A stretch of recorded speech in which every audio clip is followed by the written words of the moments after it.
Welcome, everyone. This is Ash, your San Ramon and East Bay realtor and seniors real estate specialist. Joining me today is Art and his wife Adriana. They are the owners of Custom Move and Haul. Welcome, Art. Let's start by having you tell us a little bit about yourself.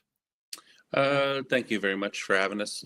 Um, so my name is Art Lottie, the co-owner of Custom Moving and Hauling, and I used to work at Trader Joe's for 20 years, a large portion in the management area, and opened up a couple of different ventures, so to speak, and didn't go well, and then kind of fell in this space about 7 or 8 years ago. All right. And I know that one of the reasons that I invited you to join me today is because, just like myself, you specialize in the senior niche. So you're not just a regular mover, you're a senior specialty mover. Can you help our people who are watching understand what the difference would be? So we are residential movers also, but a large portion of our business is in the senior community. And it's our process.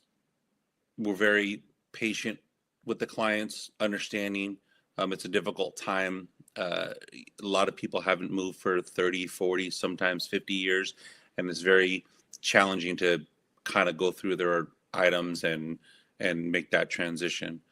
So we help out with all of the above. We've done, in the last 3 years straight almost, we've done over 200 move into senior communities. Wow. Which is also including like move out to board and cares, internal transfers. But we've been in over 40 different senior communities just in the East Bay area in the last year. So we're very familiar with the process, the protocols, the communities. They all know us there. That's amazing. And the more you do it, the more value you bring, because with each move, there's learning happening even at our end, right? We learn when we do things, the experience counts. So you can only help your clients better. Oh, absolutely. Yeah.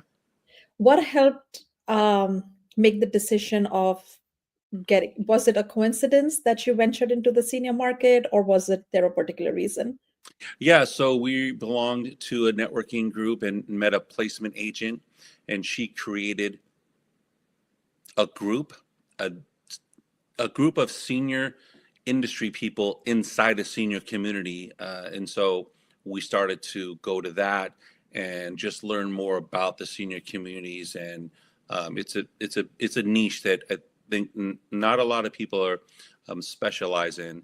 And so we just kind of went with that and started going to a lot of senior communities. And over the years, we just started moving more people in, getting familiar with a lot of directors, more placement agents, and a lot of people in the senior industry that we get referrals from, as well as support and go to events, as well as my wife hosts the Sensational Seniors free workshops, Right. and those are starting to pick up a lot of traction in the area. Yeah, there is no doubt that both of you are doing, and your team, of course, are doing amazing work. And I agree, this is a special niche, and not everybody is, neither are many people familiar with it, nor is everybody equipped with the kind of patience and knowledge that it takes. You mentioned earlier the challenges that some seniors face. For either the seniors who are listening or the adult children of the senior parents, do you have a few examples you can share on what kind of challenges those would be? So most of the time, the families involved to some extent, they help sort the parent or parents moving into the senior community on a slower process. But sometimes there's people that live out of state, out of the area, and they call on us to do the walkthrough, to handle a lot of the on-site sorting and packing and all that stuff. So we do a lot of those. And a recent move, the siblings didn't get along, and it's communicating through a third party person that they trust, and a sibling that lives at the house, a sibling that lives in Colorado, and another sibling in the area that so there was no one really on site, and we had to go through 3 different people to communicate, and there's miscommunications, and it was challenging. Um, Luckily, the mom was with a caregiver and didn't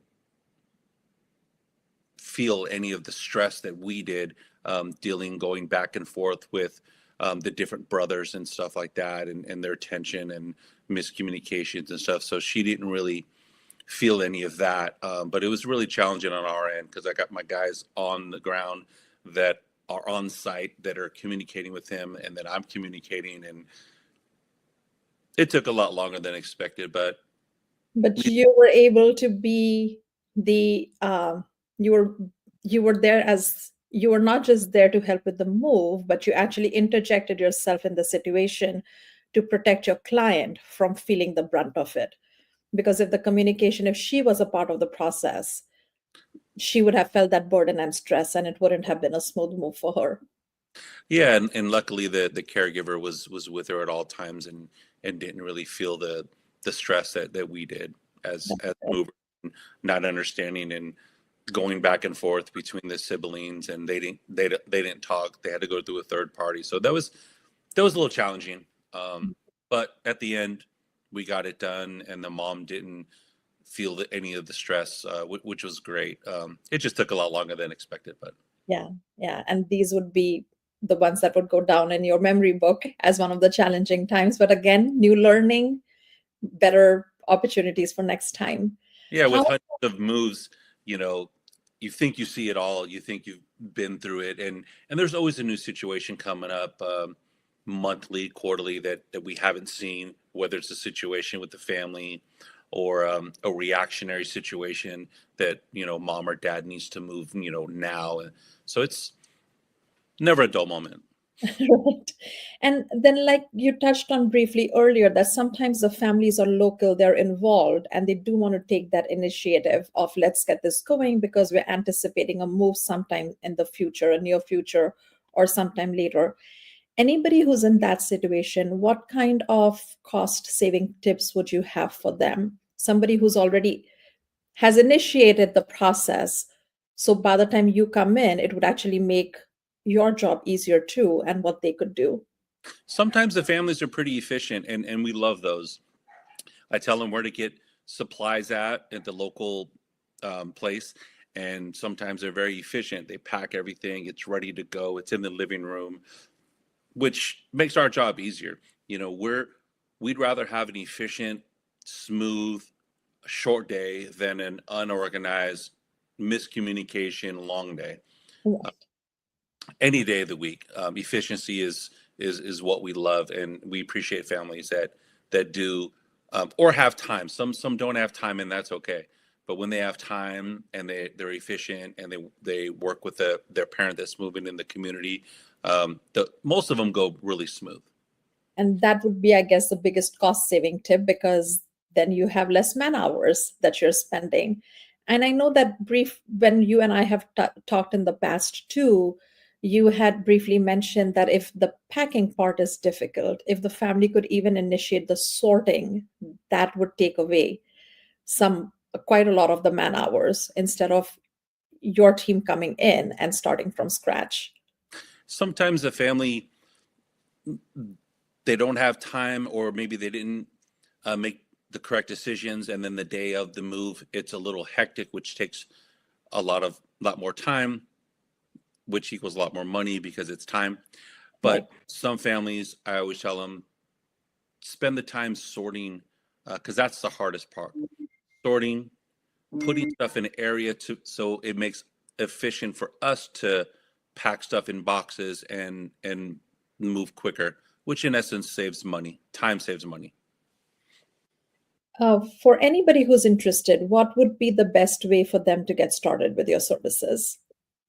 So I always suggest a walkthrough so I can understand what you're dealing with, what your timeline is, and if the timeline and your resources are available, then I always tell them, give them suggestions of what to do so they could, like I said, be more efficient.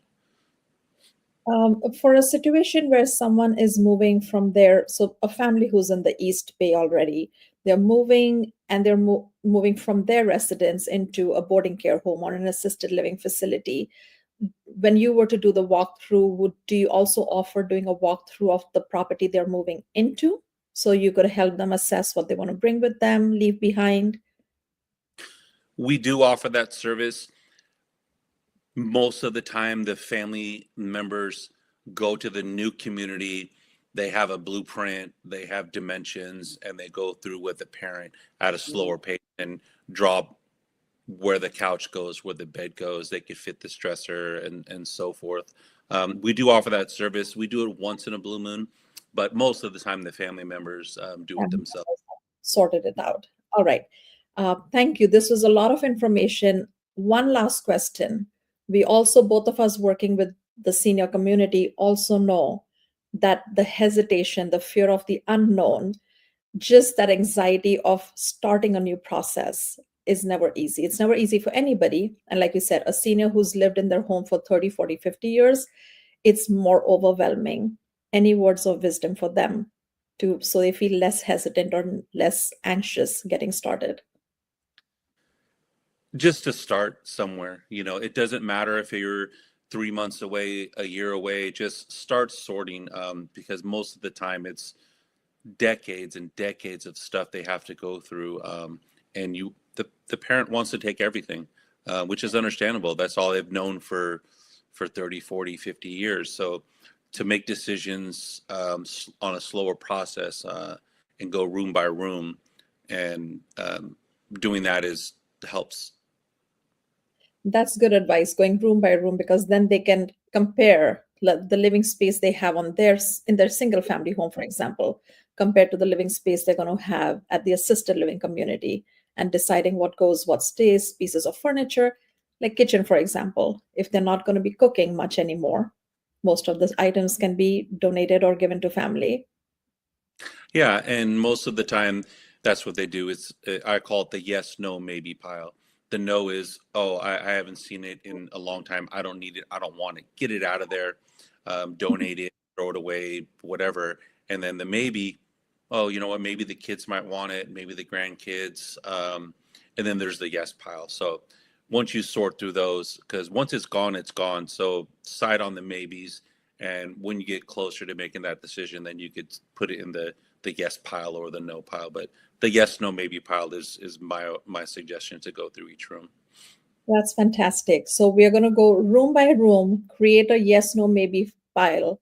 Efficiency is key, because efficiency means you're actually paying less money. And that's amazing that you're actually looking out for your clients. You're not thinking, hey, who cares if they're not organized? More man hours for me. I love that character. It speaks volumes about your business model, that you would rather have them be efficient so they save money and their savings for themselves, instead of spending hundreds and thousands having somebody else do this for them. Yeah, absolutely. And senior communities are not cheap. Right. So the more money they could save, the better for everybody. Yeah. So it's And not about how many hours we can get. It's about efficiency and what the family wants. yeah, it's collaboration. If the families can work with you, that's fantastic. Thank you so much, Art. I will make sure that I know you already helped a client of mine and you guys were fabulous working with them. It's not easy. As much as we try to put processes in place, things come up. You guys are super patient, which is critical when working with seniors. If anybody who's watching, you can reach out to Art directly. You can contact me for his information. You will not be disappointed in their services. And we will talk to you again. All right. Appreciate it. Thanks for having me. Bye.